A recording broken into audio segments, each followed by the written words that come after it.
विद्यालय में की सामग्री वितरित, शासन के आदेश पर बांटी खाद्य सामग्री। कार्यक्रम में शामिल रहे शिक्षकगण।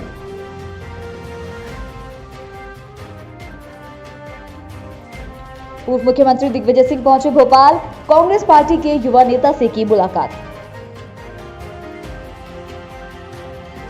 मुख्यमंत्री शिवराज ने पथ विक्रेताओं से किया सीधा संवाद। लाइव प्रसारण कार्यक्रम नगर परिषद परिसर में हुआ संपन्न। मोरासा नगर फाटे पर लगा अव्यवस्थाओं का भंडार, यात्री हो रहे परेशान, शौचालय और पेयजल की कोई व्यवस्था नहीं। अज्ञात आरोपी ने 4 गाड़ियों में लगाई आग, घर की घंटी बजाकर भागा। आग लगने का कारण फिलहाल अज्ञात।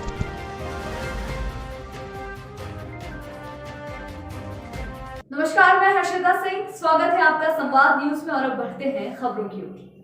छत्तीसगढ़ शासन द्वारा मत्स्य पालन को बढ़ावा देने के उद्देश्य से मत्स्य पालकों को उच्च तकनीकी प्रशिक्षण और मार्गदर्शन, जरूरी उपकरण और सामग्री के अलावा मत्स्य बीज भी उपलब्ध कराई जा रही है। आपको बता दें, जगदलपुर जिले के दरभा विकासखंड के ग्राम बड़ी कड़वा के 10 सदस्यीय पुरुष मछुआ समूह ने मत्स्य पालन विभाग की सहायता से तालाब में मछली पालन का कार्य शुरू किया है। इससे समूह के सदस्यों की अच्छी आमदनी हो रही है। वहीं समूह के एक सदस्य ने बताया कि समूह के सदस्यों द्वारा स्वयं की भूमि पर खेती किसानी का कार्य भी किया जाता है। छत्तीसगढ़ के मुख्यमंत्री भूपेश बघेल ने जांजगीर चांपा जिले के अपने 2 दिवसीय प्रवास के दौरान ओराई कला में गौठान का निरीक्षण किया। इस दौरान उन्होंने गौठान में ग्रामीणों, स्व सहायता समूह की महिलाओं से चर्चा कर उनके द्वारा संचालित आर्थिक गतिविधियों की जानकारी भी ली और उनके आजीविका संचालन संबंधी कार्यों में मदद के लिए अधिकारियों को आवश्यक निर्देश भी दिए। इस अवसर पर विधानसभा अध्यक्ष डॉक्टर चरणदास महंत, स्वास्थ्य मंत्री और जांजगीर चांपा जिले के प्रभारी मंत्री टीएस सिंहदेव सहित जनप्रतिनिधि भी मौजूद थे। वहीं मुख्यमंत्री ने गौठान में पहुंचकर गौ माता का पूजन किया। उन्होंने गौठान में वर्मी टैंक, वर्मी कंपोस्ट और झोला टैंक, मुर्गी पालन शेड, मशरूम शेड सहित गौठान की विविध गतिविधियों की जानकारी ली। बता दें कि मुख्यमंत्री के गौठान पहुंचने पर ग्रामीणों और स्थानीय जनप्रतिनिधियों ने उनका आत्मीय स्वागत किया। गरियाबंद के गोहरापदर में ब्लॉक अध्यक्ष की नियुक्ति को लेकर घमासान शुरू हो गया है। यहां ललिता यादव को ब्लॉक अध्यक्ष बनाए जाने के बाद विरोध में कार्यकर्ताओं ने लामबंद होकर जगह जगह विरोध प्रदर्शन शुरू कर दिया है। आपको बता दें, राजद विधायक अमितेश शुक्ल और संयुक्त महामंत्री विनोद तिवारी जैसे बड़े नेताओं के खिलाफ जमकर नारेबाजी कर पुतला दहन किया गया। साथ ही उन्होंने कांग्रेस पार्टी सहित मुख्यमंत्री भूपेश बघेल, मोहन मरकाम, टीएस सिंहदेव का जयकारा भी लगाया। युवा कांग्रेस कार्यकर्ताओं ने कहा कि अध्यक्ष नियुक्ति को लेकर 4 माह पहले ही ब्लॉक के वरिष्ठ कार्यकर्ताओं ने मिलकर के तय कर लिया था कि ललिता यादव को अध्यक्ष नहीं बनाया जाना है, क्योंकि उन्हें प्राथमिक सदस्यता भी हासिल नहीं है और कभी पार्टी की मीटिंग, धरने प्रदर्शन या अन्य कार्यक्रमों में वह शामिल नहीं होती है। लेकिन वरिष्ठ नेताओं की रायशुमारी को दरकिनार कर ललिता को अध्यक्ष बना दिया गया। इससे बड़े और वरिष्ठ कार्यकर्ताओं की भावनाएं आहत हुई है। बदनावर के विद्यालय में सामग्री वितरण किया गया, जिसका आयोजन बदनावर के ग्राम पंचमुखी के शासकीय विद्यालय में किया गया। बता दें कि शासन के आदेश के अनुसार विद्यालय में सामग्री वितरण किया गया, जिसमें 5 बच्चों को दाल, तेल और अन्य सामग्री का वितरण किया गया। आपको बता दें, इस कार्यक्रम में शिक्षक गण और गाँव के गणमान्य नागरिक उपस्थित थे।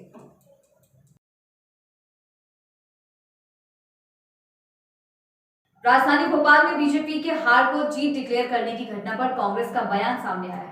बता दें कि कांग्रेस के जिला कार्यवाहक अध्यक्ष आसिफ जकी ने बीजेपी पर निशाना साधते हुए अपना बयान दिया, जिसमें उन्होंने हार को जीत डिक्लेयर करने वाली भाजपा सरकार पर निशाना साधते हुए कहा कि भारतीय जनता पार्टी के जितने भी नेता हैं, चाहे वे शहर के हो या गाँव के, वह जनता के बीच नहीं जा रहे हैं। साथ ही उन्होंने बताया कि भाजपा नेताओं का कहना है कि हम तो मशीनों से चुनाव जीत लेंगे, जिस पर जिला कार्यवाहक का कहना है कि हम अगली बार से मशीनों में सावधानी बरतेंगे और बीजेपी सरकार को जीतने नहीं देंगे।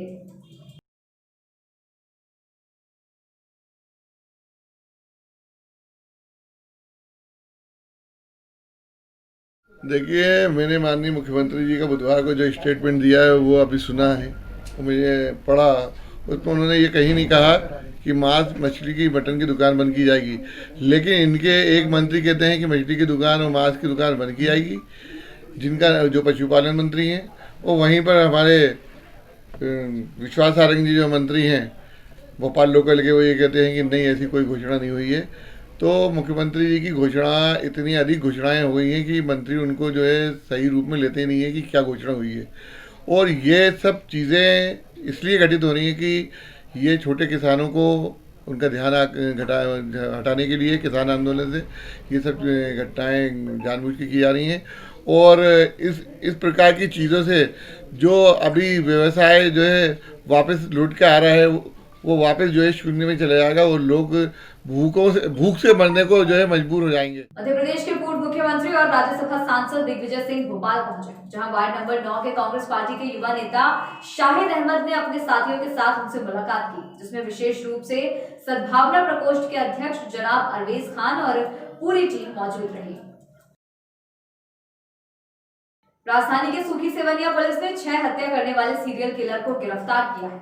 आपको बता दें, खजाने का लालच देकर आरोपी ने मृतक से 17,000 रुपए लिए थे। वहीं पैसे लेने के बाद खजाने के बहाने जंगल में ले जाकर पत्थर से सिर कुचलकर उसकी हत्या कर दी। गौरतलब है कि आरोपी इससे पहले भी खजाने के नाम पर 5 हत्याएं कर चुका है। उक्त सभी मामलों में भी आरोपी को सजा हो चुकी है। मासलपुर नगर में माननीय मुख्यमंत्री शिवराज सिंह चौहान द्वारा प्रदेश के शहरी पथ विक्रेताओं से सीधा संवाद और उद्बोधन कार्यक्रम के लाइव वेबकास्ट का आयोजन हुआ, जिसमें शहरी पथ विक्रेताओं को 10,000 रुपए के पूंजीगत ऋण वितरित किए गए। वहीं कार्यक्रम में मुख्य अतिथि के रूप में भाजपा जिला महामंत्री ज्ञान सिंह गुर्जर, भाजपा मंडल अध्यक्ष हनुमान पाटीदार सहित अन्य कर्मचारी उपस्थित रहे। बड़ौद नगर में हर्षोल्लास के साथ हनुमान जी के विजय उत्सव का महापर्व मनाया गया। यह महोत्सव गोंडल मंदिर बजरंग दल अखाड़ा में मनाया गया। बता दें कि हर वर्ष की तरह इस वर्ष भी हनुमान अष्टमी उतने धूमधाम के साथ मनाई गई। हनुमान अष्टमी के इस पर्व पर महाआरती का आयोजन क्षेत्र के गोदर मंदिर में किया गया। ढोल फटाके और महाआरती के साथ यह विजय उत्सव हनुमान जी के मंदिर में मनाया गया। इस महापर्व में भारी संख्या में भक्तगण मौजूद रहे और वहीं भक्तों से श्री राम मंदिर निर्माण के लिए अधिक से अधिक संख्या में निधि समर्थन के लिए भी आग्रह किया गया। साथ ही बता दें कि हनुमान जी का आकर्षण श्रृंगार भी देखने लायक था। हनुमान अष्टमी के अवसर पर हर वर्ष की तरह इस वर्ष भी हनुमान अष्टमी का कार्यक्रम रखा गया है, जिसमें महाआरती का कार्यक्रम रखा गया है, जिसमें भारी संख्या में भक्तजन उपस्थित हुए। ढोल नगाड़े के साथ एवं आतिशबाजी के साथ आरती का कार्यक्रम संपन्न हुआ। भौरासा नगर के प्रारंभ स्थान भौरासा फाटे पर कई अवस्थाएं फैली हुई हैं, जिससे यहाँ आने जाने वाले यात्रियों को काफी समस्याओं का सामना करना पड़ता है। इसमें मुख्य रूप से यहाँ पर यात्री प्रतीक्षालय में साफ सफाई नहीं होने से प्रतीक्षालय गंदा पड़ा है और प्रतीक्षालय का उपयोग कुछ लोग शराब पीने के लिए भी कर रहे हैं, जिसकी वजह से लोग इस प्रतीक्षालय में नहीं जा पाते हैं, जिससे महिलाओं को रोड पर खड़े रहना पड़ता है। वहीं दूसरी तरफ यहाँ पर शौचालय नहीं होने से भी काफी समस्याएं होती हैं। यहाँ महिलाओं के लिए भी शौचालय की कोई व्यवस्था नहीं है। साथ ही बता दें कि पीने के पानी के लिए भी यहाँ पर सारी व्यवस्थाएं बंद पड़ी है। वहीं स्थानीय दुकानदारों द्वारा कई बार इसकी शिकायत नगर परिषद में की गई है, लेकिन कोई यात्री अगर आता है तो उसे यहाँ पर ना तो पानी मिलता है और ना ही शौचालय की सुविधा। की व्यवस्था के लिए पीएचई डिपार्टमेंट को लेटर लिख दिया जाएगा, उनसे संपर्क करके वहाँ पर हैंडपम्प ठीक करवा दिया जाएगा और यात्री प्रतीक्षालय के आसपास साफ सफाई वगैरह करवा दी जाएगी। और साथ ही जो आपके द्वारा हमको बताया गया कि वहाँ पे ये प्रॉब्लम्स है, इसके लिए बहुत बहुत धन्यवाद। हमारे द्वारा जल्द कार्रवाई की जाएगी। के लिए बैठने की व्यवस्था नहीं, प्रतीक्षालय पूरा भंगार पड़ा है, शराब पीते हैं शराबियों वहाँ बैठकर, और पानी की व्यवस्था नहीं है। और यहाँ आके बहुत सारे लोग पूछते हैं, पता आने जाने के लिए कोई बोर्ड नहीं लगा हुआ है। क्या क्या सुझाव है भौरासा के लिए कि यहाँ क्या क्या व्यवस्था होनी चाहिए? यहाँ पर पानी की व्यवस्था होनी चाहिए और महिलाओं के लिए खास एक अच्छी व्यवस्था होनी चाहिए। और बहुत सारी समस्या है यहाँ पर, जैसे कि रोकने के लिए गाड़ी है, ट्रैफिक इधर से उधर, हर दिन आए दिन एक्सीडेंट होते रहते हैं।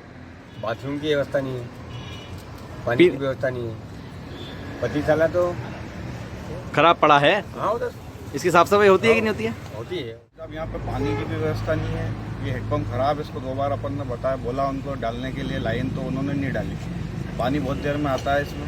तो बाथरूम की भी दिक्कत है, चाहे जहाँ अगर पीछे करने जाओ उधर जाओ, वो बाथरूम जो बना था वो भी टूट गया है। एक तरफ देश में अन्नदाता सिंधु बॉर्डर पर अपनी मांगों को लेकर अड़े हैं, वहीं विदिशा जिले के शमशाबाद क्षेत्र के तकरीबन 6 गांव के दर्जन भर किसानों के साथ हुई धान चोरी घटना पर कार्यवाही के लिए हाथों में शपथ पत्र लिए किसानों ने एसडीएम कार्यालय के सामने अपनी मांगों को लेकर सांकेतिक धरना दिया और न्याय के लिए ज्ञापन सौंपा। इसके साथ ही दोषियों पर सख्त कार्यवाही की मांग की। वहीं किसानों ने प्रशासन को 8 दिन का अल्टीमेटम भी दिया। यदि उनकी मांगों पर जल्द गौर नहीं किया गया तो शमशाबाद के बस स्टैंड पर अखंड रामायण पाठ किया जाएगा और ये पाठ तब तक किया जाएगा जब तक उनको न्याय नहीं मिल जाएगा। और फिर भी प्रशासन न्याय नहीं दिला पाया तो इच्छा मृत्यु की भी बात कही है। मैं धान तुलवाने पिपलधार केंद्र गया था। मेरी धान वहाँ पे हमालों द्वारा भ्रमित करके चोरी कर ली गई। मैं 2 ट्राली लेकर पिपलधार केंद्र पर पहुँचा। मैंने 1 ट्राली हमाल बोले इसे खाली कर दो, आधी ट्राली खाली हुई। आधी ट्राली खाली होने के बाद वो कहने लगी ये धान नहीं तुलेगी, इस पर मिट्टी है, कंकर है, पोची धान है। फिर मुँह से 1400 रुपये लिए तुलवाने के लिए हमालों ने। फिर वो तौली हम मालून बोरी, तो वो बोरी उनका तौलने का एक अपना अलग नज़रिया था। खाली बोरी देते थे, वहाँ पे कैन पे पटकते थे, अपने खाली बोरी गिनवा दें, बाद में भरी बोरी अपने वो नहीं गिनान देते। जब भरी बोरी नहीं गिनान दें उस समय हमने बहस करी, भैया खाली बोरी हम नहीं गिन सकते, भरी बोरी गिनवाइए आप। कहने लगे ये नियम नहीं, आपकी साल यही नियम आया ऊपर से कि भरी खाली बोरी देंगे आप, भरी बोरी नहीं देंगे। जो खाली बोरी रहती थी उनमें जो भरी बोरी पटक पे जाते होते ऐसे एक बोरी उठा लाते हुए। ये धान उपार्जन केंद्र पीपलधार में है, जिसमें किसानों द्वारा ये शिकायत दर्ज कराई थी कि इसमें जो मजदूर बाहर से लाए गए थे तथा हमारी धान कम तोली गई है और किसी अन्य के पंजीयन पे धान तोली गई है, जिसकी जांच मेरे द्वारा कराई गई, जिसमें ये तथ्य सही पाया गया कि उनके जो मजदूर हैं उत्तराखंड से आए थे तथा जो पंजीयन किसी किसान का था और धान किसी दूसरे किसान की तोली गई है। तो इस संबंध में जांच हमारी सही पाने पर बिंदु हमने ये सोसाइटी को ब्लैक लिस्टेड करने के लिए कलेक्टर महोदय को प्रकरण भेज दिया गया है और जो आगे कानूनी कार्रवाई होगी वो भी हम करेंगे। किसानों का कहना ये है कि ये चूँकि फौजदारी का प्रकरण बना, टीआई साहब से भी बात करके उनको भी बताया है कि किसानों की पूरी समस्या सुने, उसको अच्छे से जांच करें और फौजदारी का प्रकरण बनता है जिसके प्रमाण होते हैं तो इसको बिल्कुल फौजदारी का प्रकरण भी दर्ज करें। भोपाल में एक अजीबोगरीब घटना घटित हुई है। दरअसल एक अज्ञात आरोपी ने पेट्रोल डालकर मंदिर परिसर में खड़ी कार समेत 4 गाड़ियों में आग लगा दी, जिससे 2 गाड़ियां पूरी तरह जल गई।